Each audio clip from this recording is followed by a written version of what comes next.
اسرائیل حمله ها به غزه را ادامه می‌دهد و تلاش‌های آتش بس به مانع روبرو شدند.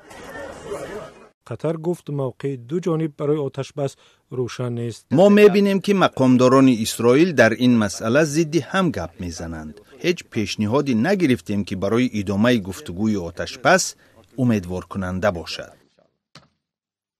اسرائیل میگوید تا نابودی حماس جنگ را ادامه می‌دهد و این خلاف آن چیزی است که جو بایدن رئیس جمهوری آمریکا پیشنهاد کرده است. در صحبت بایدن گفت به این نظر که بنیامین نتانیاهو برای بقای خود در قدرت جنگ را ادامه می‌دهد راضی می‌توان شد، ولی روز سه‌شنبه در پاسخ به سوال گفت فکر نمی‌کند نتانیاهو با سیاست بازی دارد. او کوشش دارد که مشکل جدیش را حل کند. امریکا پیشنهاد کرد که آتش بس 6 هفته‌ای اعلان شود. حماس برخی گروگان‌ها را بر عوض رهایی صدها زندانی فلسطینی رها کند و اسرائیل از منطقه‌های اهالی‌نشین نیروهاش را بیرون برد. امریکا همچون پشتیبان اسرائیل امیدوار است که دو جانب برای قبول این طرح به میز مذاکرات میشینند.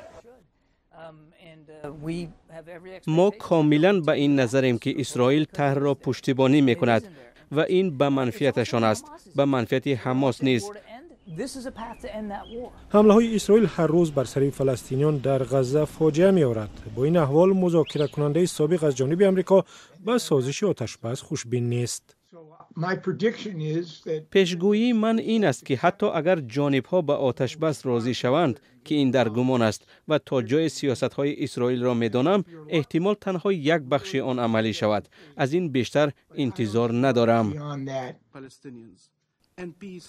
پیشنهاد بایدن برای آتش بس از جانب جامعه جهانی و شورای امنیت سازمان ملل خوش پذیرفته شد. هنوز پایان جنگ معلوم نیست و اسرائیل به ایست از زمین آسمان حمله ها را به غزه ادامه می دهد.